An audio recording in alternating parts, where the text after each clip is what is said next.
You are listening to Lighthearted, the official podcast of the United States Lighthouse Society. My name is Jeremy D'Entremont. Welcome. Today is June 23rd, 2024, and this is episode 283 of Lighthearted. In a few minutes, we'll listen to a conversation about the Sea Girt Lighthouse in New Jersey. But first, let me introduce our co-hosts for this episode, the very famous mother and daughter tag team from Kentucky, Heather and Guinevere Porter. Hi, guys. Hi, it's good to be back. Hey, Jeremy. You know, as far as I know, I think you have to be the biggest lighthouse fans in the state of Kentucky. Of course, there are zero lighthouses in the state of Kentucky. I know we've talked about this before, but can you tell me a little bit again about how you got interested in lighthouses? When I was only 6 months old, my mom took me to see my first lighthouse. And even then, whenever I couldn't fully comprehend what was happening, I looked back at photos and I looked super happy then. And looking back at the photos got me curious of more lighthouses. And she took me to see a lot more. And that's really how I got into them, was her. Sure, well, that makes sense. By osmosis, kind of. But Heather, your love of lighthouses goes back a long way, right? Oh, yeah. My mom used to like them. We would go see them if we were ever, if we went to vacation and we were close to one, we would see it. And it just kind of turned into me wanting to go on vacations to see lighthouses I haven't seen.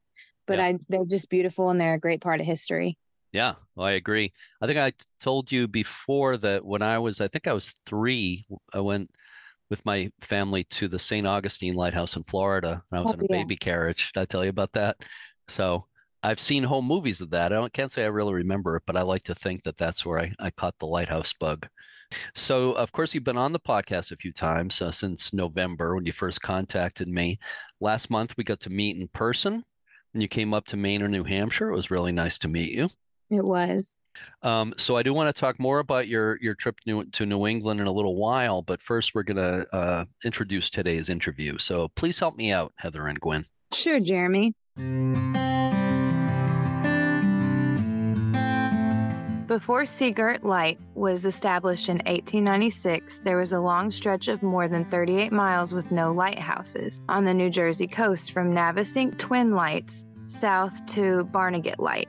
In addition to helping coastal maritime traffic, the lighthouse served to aid mariners entering Sea Girt Inlet and Wreck Pond. The design of Sea Girt Lighthouse is unusual for the New Jersey coast. It consists of a square red brick tower rising 44 feet and attached to a keeper's dwelling.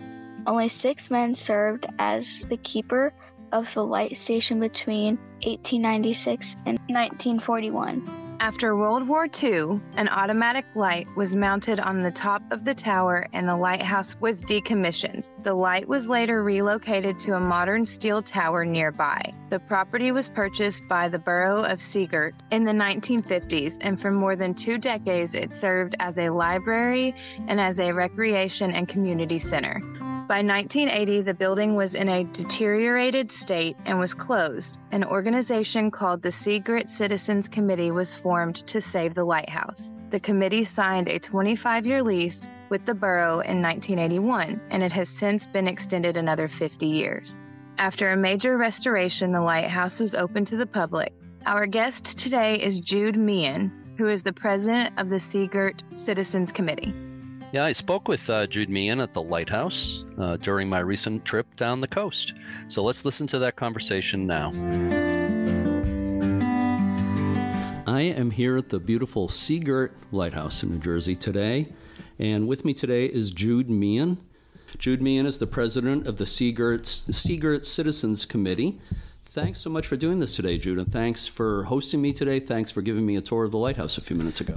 Oh, you're welcome, and welcome to the Sea Girt Lighthouse. Because of programs like this, it sparks interest and keeps them standing, and there's not a private home here, so thank you for doing this. Oh, you're very welcome. You're right. I know our listeners are, obviously, they're lighthouse nuts, so maybe if you haven't been here before will come because they hear this. So Before we talk about the lighthouse, how did you come to be the president of the Sea Girt Citizens Committee? There was a group that met here with infant babies, a women's group, and the lighthouse asked, do you have anyone that can volunteer that you may know? We'd like to get volunteers from groups that use it. And they volunteered me about 1996.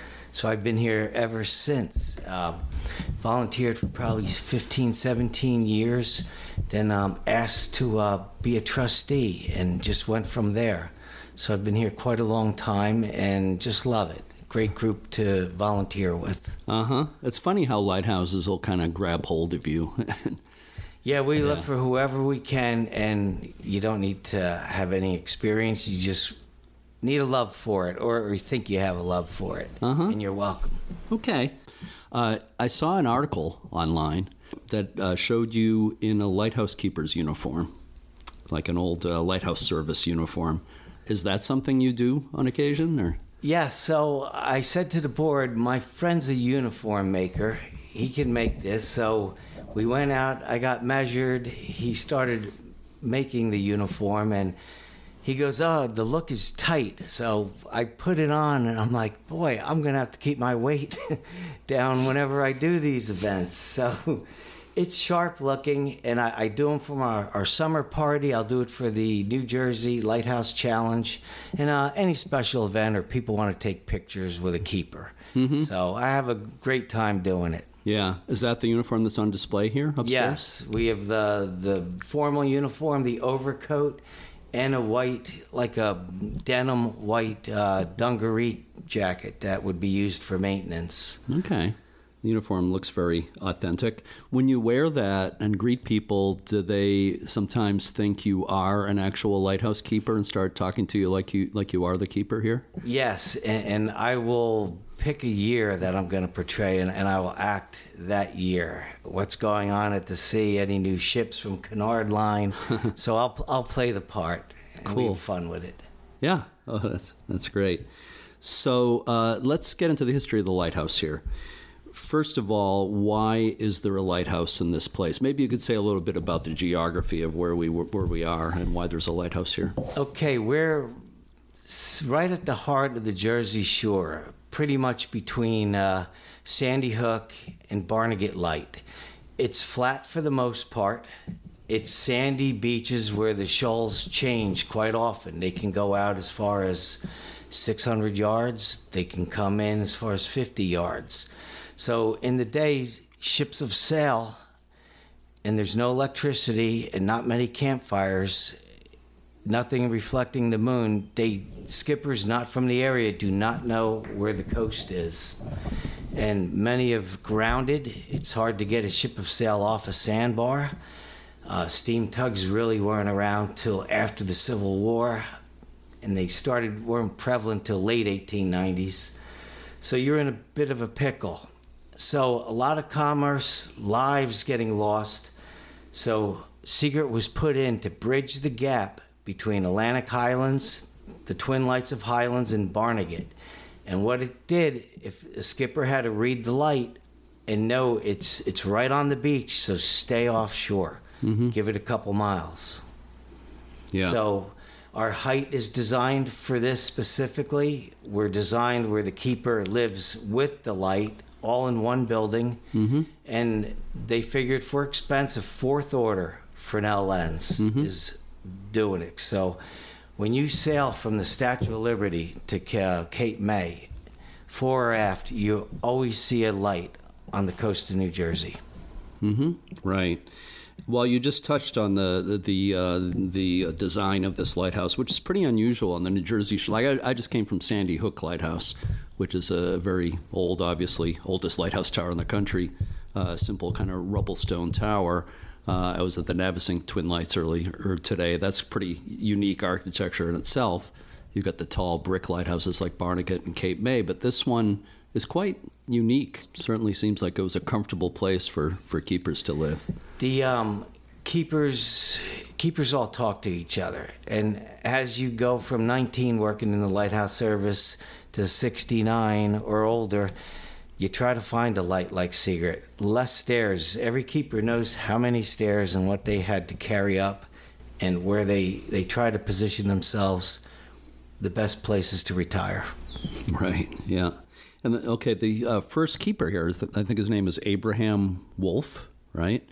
I read that he played an interesting role in the Civil War. That was before he became a keeper here. Can you tell me about Abraham Wolfe? Yes, from what we know, he would stay in the rebel prison camps, Delaware area, a little bit south of here, and he would try to collect information pretending to be a captured Confederate soldier. And he had a way with his personality and, very acceptable to all groups, and that was pretty much his job in the Civil War. So he was like an undercover spy. Yes. Yeah. Oh, that's interesting. Do we know more about him? He was a keeper at some tall lights, I believe, Absecon. And as he got older, he made his way to Sea Girt. Yeah. Now, he married a wealthy Philadelphian woman. And she came to the lighthouse with him and said, "This will not work."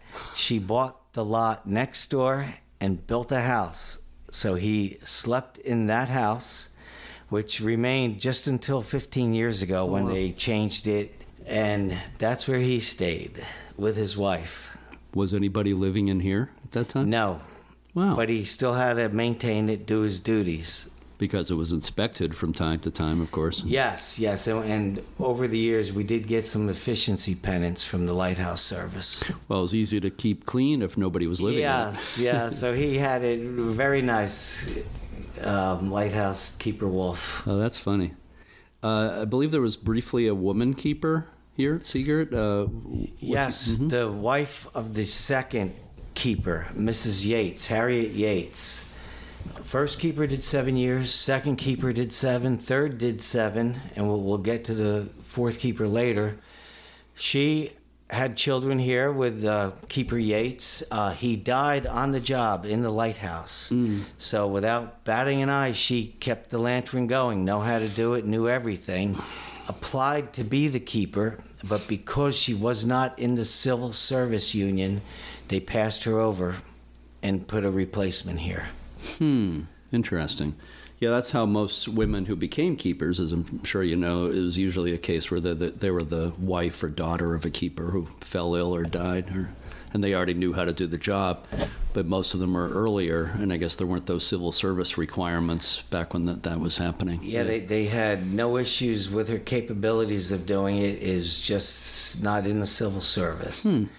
And she stayed in town in Spring Lake, which is right next to Sea Girt, and I went to school with the great-grandkids. Names were Loftus, and one is still, Mrs. Loftus is still alive, and the kids are, so the family's growing, so they're direct descendants of this Yates family from this lighthouse. Do they have memorabilia or pictures or anything from those days? Yes, when Keeper Yates was on the Delaware, he built a baby's crib out of driftwood, and the family held on to it from before he came here, so 1890s early, and they donated it 5 years ago to us.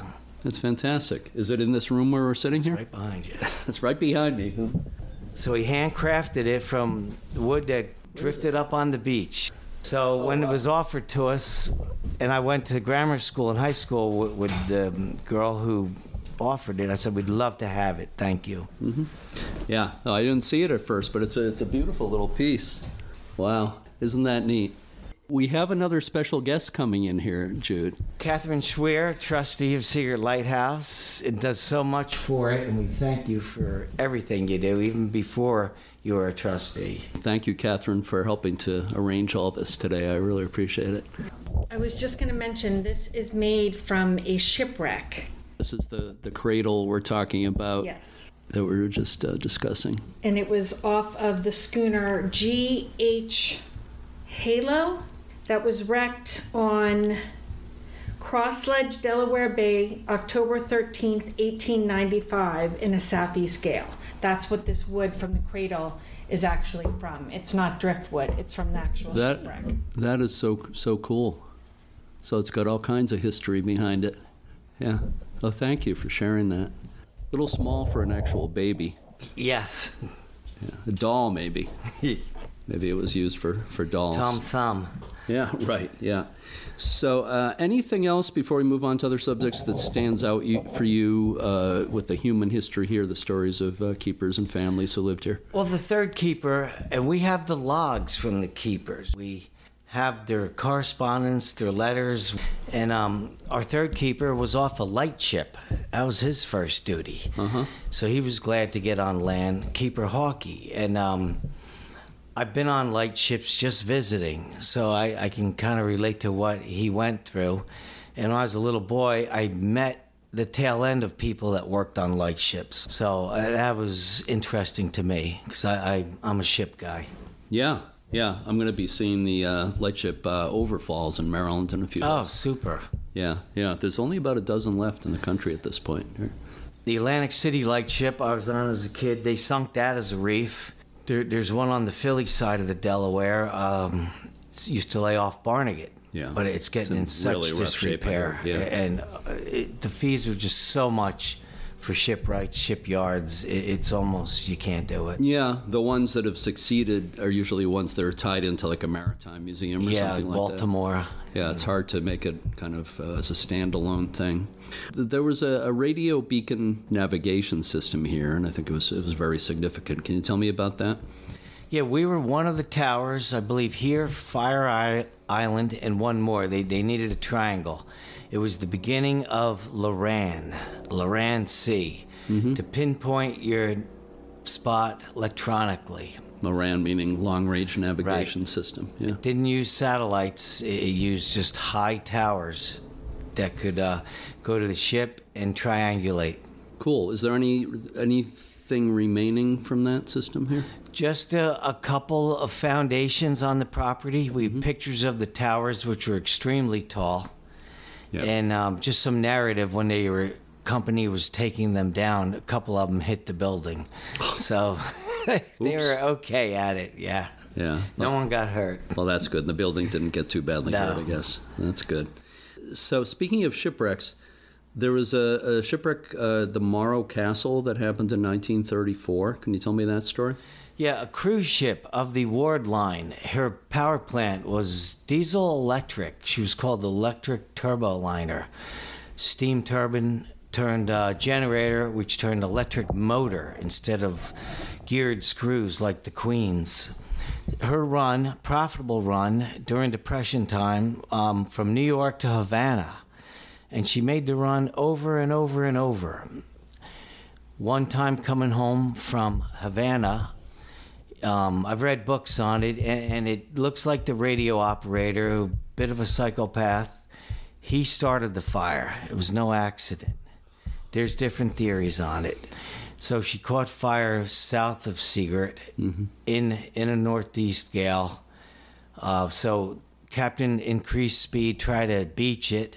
So between his speed, the speed of the wind, it was super fanned, the flames. The fire protection, the captain had all the hoses rolled up. They were rotten. It's all in documentaries. And so the crew was inept at putting the fire out. And a lot of the crew were the first in the lifeboats, unfortunately. And the boats landed right here off the lighthouse and on adjoining Spring Lake Beach. Did the lighthouse keeper, was he involved in recovering people? He was involved. He saw a glow. He kept the light going, which normally he would have been starting to put it out. But because of the fog and what he thought was a tragedy occurring, kept it going. And survivors did account in different articles that we could see the light and gave hope. So it was a big part of it. And then all local fishing boats, Bogan's Basin, local people from shore, all went in to grab who they could. So the loss of life was minimal, thanks to volunteers from the coast. I understand you have some artifacts from the Morro Castle here? Yes, we have oars, we have photos, postcards, and 3 life preservers. And we have an oar from a rescue ship, which is very rare, the Savannah. And we get most of these artifacts years later, 50 years, 60 years later, when someone either passes or says, you know what, I've had it long enough. And they were picked up off the sand by children, and they gave them when they were in their 80s. So great stories behind it. What was the role of the lighthouse here during World War II? Okay, World War II, after Pearl Harbor and after the German U-boats were sinking them off of Atlantic City and New York, we were darkened, kept dark until 43, where the U-boat menace was pushed back to the Bay of Biscay. So we were staffed with Army personnel and Navy personnel. And they looked for survivors from merchantmen getting torpedoed. They looked for saboteurs in case they were landed. So they manned the tower and they walked the beaches nonstop. Mm-hmm. Yeah. Well, that was the case at a lot of lighthouses on the East Coast at that time. Yeah. The U-boat scourge was a lot bigger than I think a lot of people realize now. Yeah. The ocean-going vessels, the Seven Seas, they'd opt for less drinking water, put more diesel fuel in. They called it the happy times, or the American hunting season. Very lax convoy rules, and we paid the price for it. Yeah, we kind of caught up as the war went along, I think. Yes, absolutely did. So Sea Girt had a fourth order Fresnel lens, and it was removed, I believe, when the light was decommissioned. Do we know what happened to that lens? No, there's no accounts of or sign or sheets who took it out, where it went. So people just guess. I'm thinking they dropped it somewhere and no one wanted to confess to it. Oh yeah, it's stored away. But no one's ever said they've seen it. I can get it. I know where it is. Yeah. And many lighthouses have gotten their original lenses back out of storage. It's 40, 50 years later, but we've never heard a word of it. Don't give up, but don't hold your breath either. Right. Yeah. So you have it's a fourth order lens, right, on display in the lighthouse here, but where did that come from? The trustees bought one off of eBay. It came from New Zealand. Mm-hmm. And I believe we paid about $18,000 plus shipping. It's not bad. Back in the 90s. Yeah. Or actually late 80s, yeah. I think you'd pay a lot more for it. I think it was a bargain. Yeah, I'd probably pay, my guess would be $50,000 or $60,000 or more today. Right, so you can see the physical size of it, and just with a 60 watt bulb in it, people are amazed when you look at the bullseye how it refracts it out. You got it displayed very nicely, and when you put the light on for me, you have just the right wattage of a light in there. It's not blinding, but it really demonstrates the power of the lens. Yeah. Well, people will say, I can see a light bulb so far at night. I said, you have to picture Aladdin's lamp. Right. That's what the flame we were putting in these things, and Augustus Fresnel figured this out. And some go out 25 miles. Yeah, the big ones. Yeah, definitely, which is 25, 27, and then you have the curvature of the Earth. It can't really go past that. It's jumping ahead to, or maybe jumping back to when this lighthouse was decommissioned and afterwards. I guess for some years it fell into really poor condition. Yes, the Coast Guard put a skeleton tower up on our corner. Mm-hmm. I lived in the town next door as a little boy. Without fail, that beacon never missed a beat. I'd see it on cruise ships, and it was always a warming sight to see it from offshore. And then they took it away in the mid-'80s. So that was automatic. So the staff of the Coast Guard pretty much left here by the 50s, and the building was sold to the town, and they used it for a host of uses: library, recreation, meeting places, things like that. Mm-hmm. And how was the building kind of rescued? Around 1979-80, the town was starting to think, what do we do with it? It's in disrepair.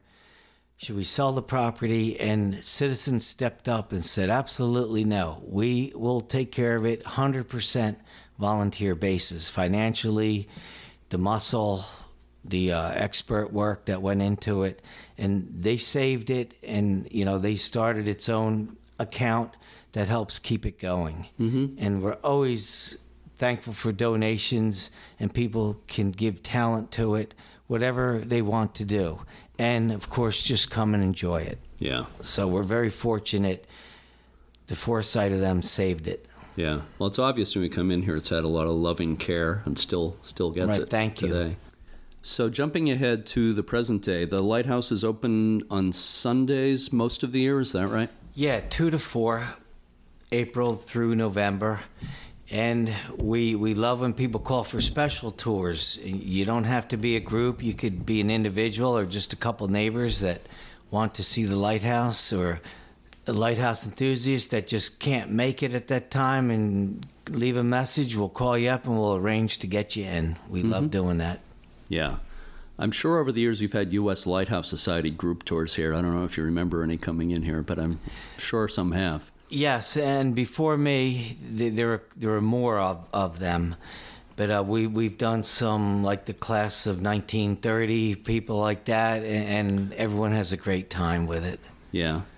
So what do people experience when they visit here? They get to climb the lighthouse tower, is that right?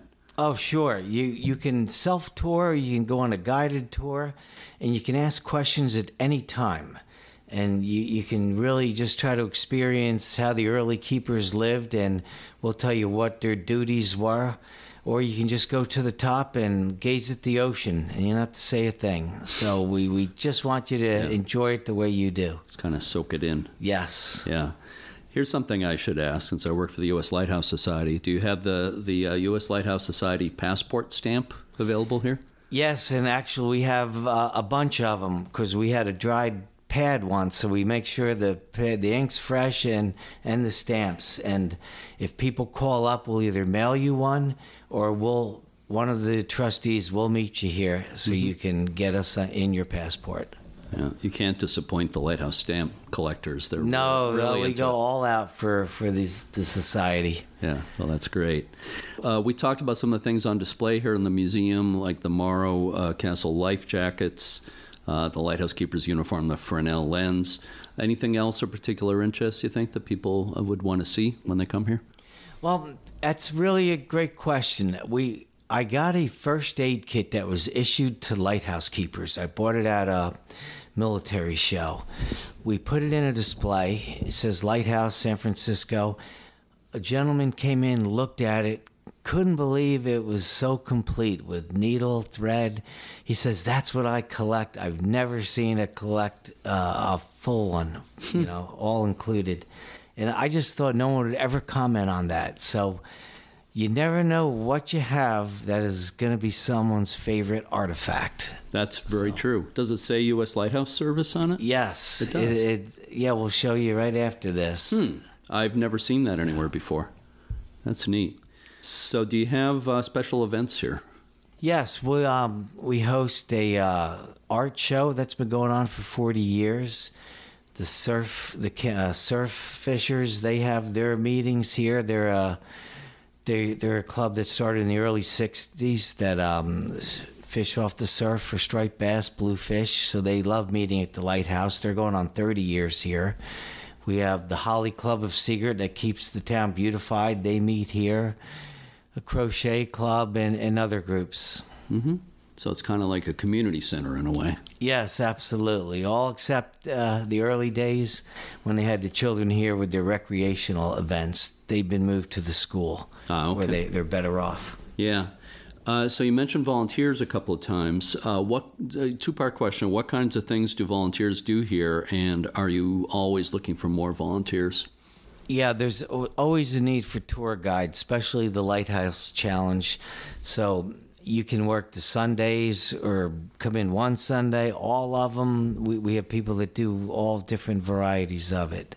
Mm-hmm. And you can concentrate on a room that you may like the best or switch every Sunday to do a different part of the lighthouse. Yeah. And we're always looking for them in the high school, Manasquan High School, not far away.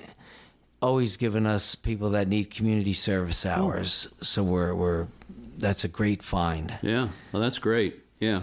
Do you still volunteer in the lantern room at all? Yes, I will come in, not as much, but I give people a break, and I still tend to go up there no matter what.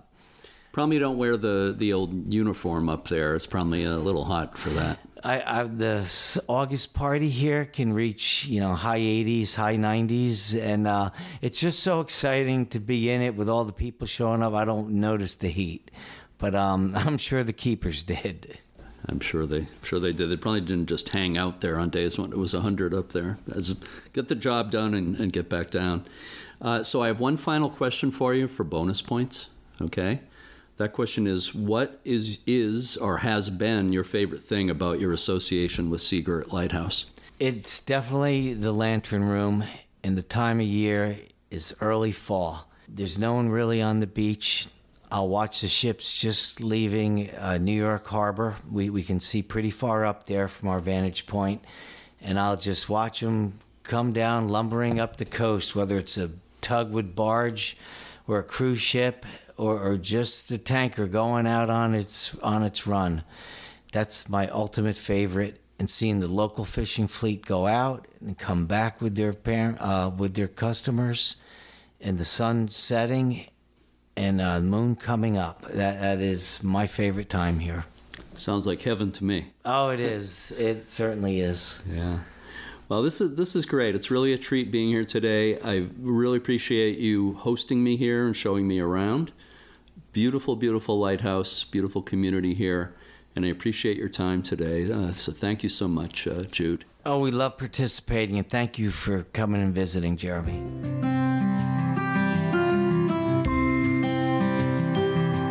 To learn more about the Lighthouse and Sea Girt Citizens Committee, go online to seagirtlighthouse.com. Jude Meehan and Catherine Schweier of the Sea Girt Citizens Committee couldn't have been nicer. They gave me a cool Sea Girt pennant, and we're talking on Zoom right now, so Heather and Guin, you can see the Sea Girt pennant hanging on the wall behind me. Oh, yeah. And I also got a baseball cap, of course, from my collection, and I'm wearing it right at this very moment. So, Guin and Heather, let's talk a little bit about your recent trip up to my neck of the woods, up to New England here. How did you like it? It was amazing. We were kind of talking before, and I think Gwen is going to tell you about Goat Island because that was her favorite part of it. Scott and his wife were very welcoming, and how they showed us around everything in the history of the island. And the boat ride over there was super fun too. It's a short boat ride, but it's a very pretty harbor there. It is. So it's a small lighthouse. It's not one of your big tall lighthouses, but you thought it was really, really pretty there, right? But going up there, it's a very short lighthouse, but going up there was fun nonetheless. And once you went up there and you got to see the whole island, and it is still a very small island, but you got to see it all.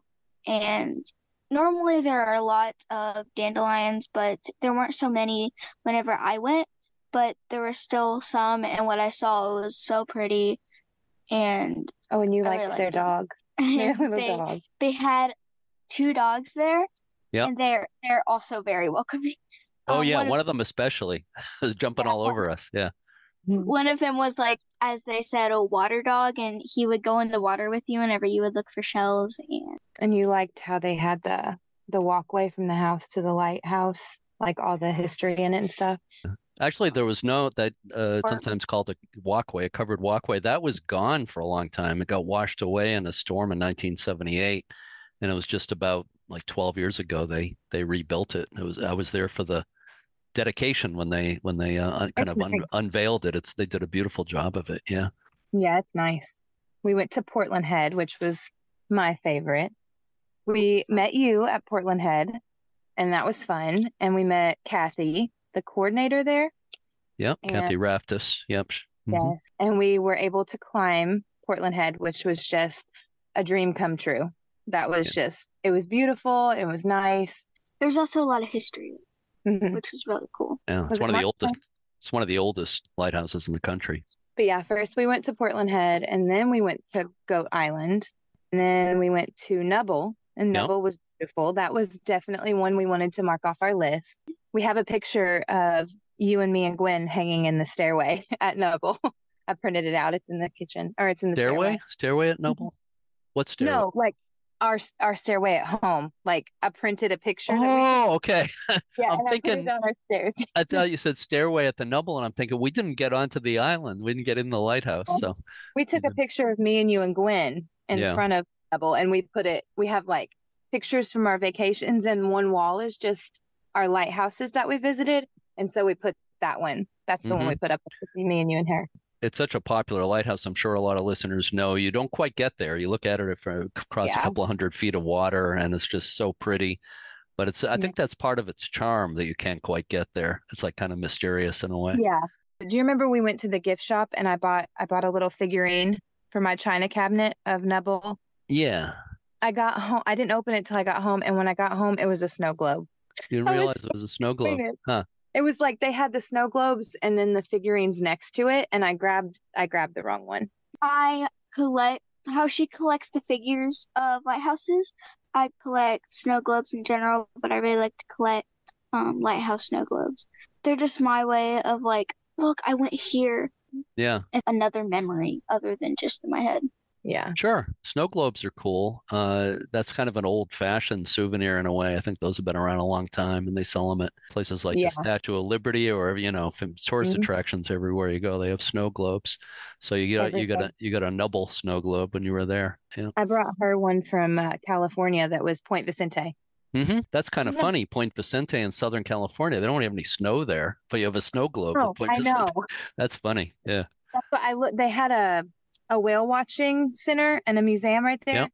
And so I went in there and they had one. I was like, oh, it's a snow globe in California. I got to get it for her. So that's funny. So after we went to the Nubble, after we went to Nubble, we came down to the Portsmouth area and went to Portsmouth Harbor Lighthouse on the Coast Guard station. And unfortunately, it's not looking its best right now. But I have a picture of Guin standing next to the ruined base of the lighthouse, standing on it. So what were your impressions of that place? Seeing it was a big wake-up call that, like, these need to be, like lighthouses need to be more out there. Like, people need to know more about them. To save them, right? Yeah, so we can raise money for them, so we can, like you said, save them. So people see the historical importance, the beauty, that they're worth saving. But also just seeing the lighthouse in general was really fun. Yeah, I just was back at Portsmouth Harbor Light yesterday with a contractor who's going to work on the oil house that you saw that too, how the little brick building is pretty wrecked by this recent storms. And this contractor is going to stabilize it. He's not going to completely fix it, but we're looking at moving it to save it, because that's the only way it's going to be saved where it is on the beach there. So anyway, I'm glad you got to get there. I wish I could have taken you in the lighthouse as well, but you have to come back sometime after it's repaired. It was crazy to see where the walkway was. Yeah. You could visualize how it got knocked out. It was sad. It just needed a hug. It was really sad. Yeah, that's a good way to put it. I know Michelle Shaw, who I'm sorry you didn't get to meet. Michelle or Cindy, our co-hosts, are both in this area, but they were both not available that day. But they'll hug a lighthouse. They've been known to hug lighthouses, so they appreciate what you just said. I'm pretty sure my mom has a photo of me hugging one of the lighthouses. And Adelaide, when my 4-year-old, when we went to Portland Head, she just walked up, and I have a picture of her putting her arms over it and saying, "It needs a hug." Adelaide is so cute. I was really happy to meet her too on your visit. We had such a good time. Yeah, that's good. Whenever we saw you, my mom pointed and she said, "That's Jeremy, the guy that me and Guin talk to sometimes to do the podcast." And she goes, "That's Jeremy." And then she acted super shy, and then she got used to you, and then she started following you. Yeah, she was really cute. Yeah. Ask a couple of times when we're going to go on another girls trip with Jeremy, which is just funny. Well, what about and Scott? What do you call him again? Guin? Scott at Goat Island? I call him my Maine Papaw. And you're her New Hampshire Papaw. Oh, okay. You have Papaws all over the country. Yeah. Right. Yeah, that's cool. So what about impressions of Maine in general? It was beautiful. Yeah, so I was about to say, it was beautiful. It was fun. The food there is pretty good too. You guys like seafood, right? I know you had some. Yeah, we love seafood. And that pizza place it wasn't pizza, but where we went with you, that was good. Yeah. Shout out to Jiddo's, which is right next to where I live here. Yeah. Yes, that was so good. Oh, it was so good. Oh, that place was so good. I'm sure. Do you have any more trips planned coming up? I think we're going to go to Massachusetts in July, and then we're going to go to, I don't know what events they have planned, but we're going to spend National Lighthouse Day at Marblehead in Ohio. Oh, wow. It's the closest that we can get to for the day. Yeah, great. Well, I'm happy you enjoyed your trip, and It I'll was just wonderful. I probably don't need to warn you about this, but there can be a lot of traffic on Cape Cod in July. But I've heard. That's why I'm like, I don't. And I would love to see Martha's Vineyard too. There's a lot of places in Massachusetts that I would like to see. I hope you'll come back to New Hampshire and Maine sometime, and we can have some more seafood, and I can maybe arrange for us to get to a couple more interesting lighthouses that people can't normally get to. Or that amazing sandwich place again. Oh yeah, well that's right next door here, so that's always available too. Gwen and I were talking about coming up there in the spring every year, making it our like yearly girls trip just to come up to New England. Wow, So, that'd be great. Yeah, I think it's sounds like an excellent idea to me. So, Guin and Heather, thank you so much again for being on the podcast today. I want to remind everyone to check out uslhs.org to learn about all the things the U.S. Lighthouse Society offers, including tours and preservation grants. And speaking of tours, I will be co-leading a Southern Maine and New Hampshire tour this October. There's still room to sign up. You can find more about it at uslhs.org under tours.